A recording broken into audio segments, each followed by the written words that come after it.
Hello, everyone. Today is November 20th, 2025, and here is the news that you can use. Today's briefing sits at the intersection of AI risk, regulatory whiplash, and infrastructure fragility.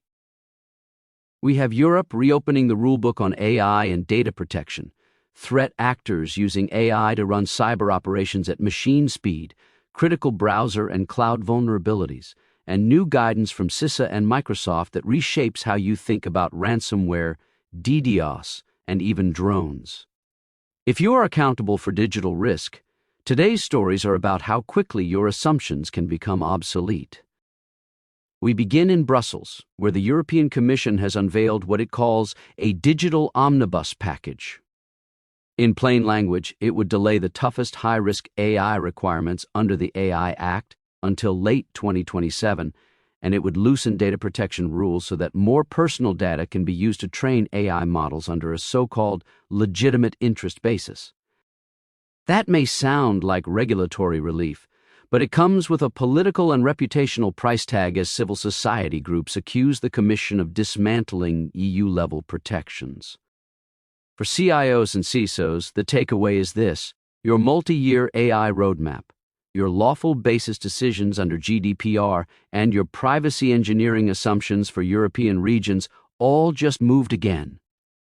You should commission a rapid impact assessment of EU AI and privacy strategy, refresh your data mapping, and be ready to explain to the board why wait for clarity is no longer a safe option. Staying with AI, Anthropic has published what it calls the first reported AI-orchestrated cyber-espionage campaign. Their Claude-based code assistant was jailbroken by what appears to be a state-sponsored actor, likely from China, and then used to automate as much as 80 to 90% of the attack lifecycle across roughly 30 organizations. The AI agent wrote and debugged exploits, probed targets, and even scripted data exfiltration with minimal human input. This is not science fiction. It is a post-mortem from a real incident. For security leaders, the message is stark. Agentic AI can now act as an operator, not just as an assistant. You need guardrails on both your internal AI tools and any third-party assistance your developers are using, and you should be asking your red team and threat intel functions how they plan to deploy defensive AI to keep pace. Turning to vulnerability management, CISA has added a new Chrome flaw, CV 2025-13223, to its known exploited vulnerabilities catalog. This is a type confusion bug in the V8 JavaScript engine, already exploited in the wild. Google pushed an emergency stable channel update, and CISA has given us federal agencies a tight deadline in early December to patch affected systems. In practical terms, this is another reminder that the browser is a core part of your attack surface, not just a commodity app. Executives should ensure that endpoint engineering teams can reliably report Chrome version coverage across laptops, virtual desktops, kiosks, and third-party managed environments. You should also confirm that your patch prioritization process explicitly tracks the KEV catalog and can move faster when CISA compresses timelines from months to weeks.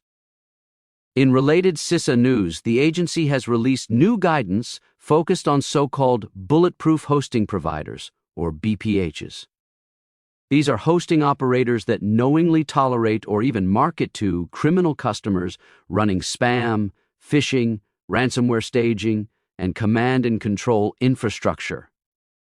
The guide gives internet service providers and enterprise defenders concrete criteria and mitigation steps, from incorporating BPH indicators into threat intel feeds to tightening acceptable use policies and escalation paths with upstream providers.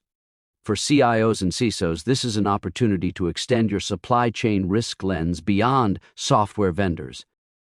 You should ask your network and procurement teams how they are evaluating hosting and transit partners, whether your firewalls and secure web gateways are ingesting BPH indicators, and how quickly you can quarantine traffic to and from known bulletproof networks without disrupting legitimate business. CISA is also broadening its Be Air Aware campaign with 3 new guides on unmanned aircraft systems, or drones. These documents walk critical infrastructure operators through recognizing suspicious drone activity, evaluating detection technologies, and safely handling downed drones found on or near facilities.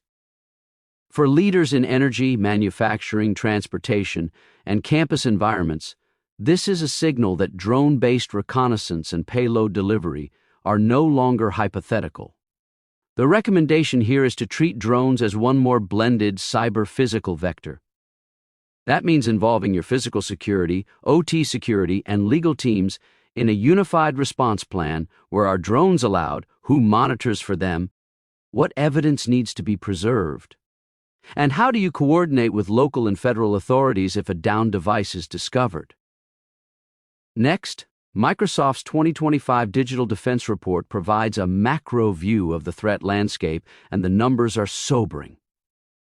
Over half of cyber attacks with a known motive are now driven by extortion or ransomware, and around 80% of incidents that Microsoft investigated involved some form of data collection or exfiltration. Espionage is still present, but overwhelmingly the attackers are chasing money and monetizable data, not just secrets. For executive teams, this should reinforce a few funding decisions. First, protect identity and data.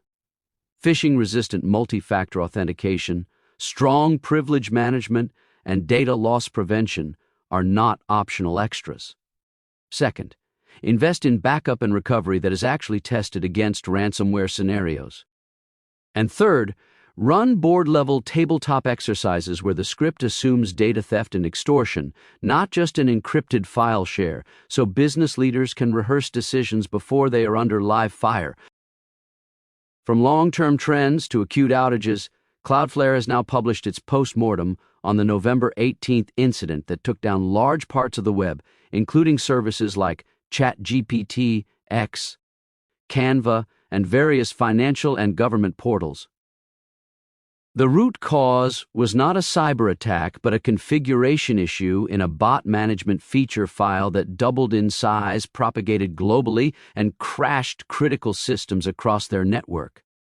The result was a multi-hour disruption at a company that handles traffic for roughly 20% of all websites. This is a textbook case of concentration risk. If your organization relies on a single content delivery and security provider, a bug in their configuration pipeline can become your outage.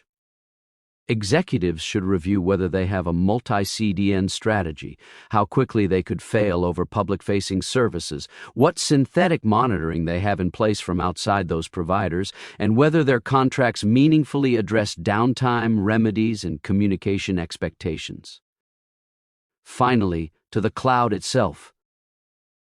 Microsoft has confirmed that Azure recently mitigated a record-breaking distributed denial-of-service attack peaking at about 15.72 terabits per second.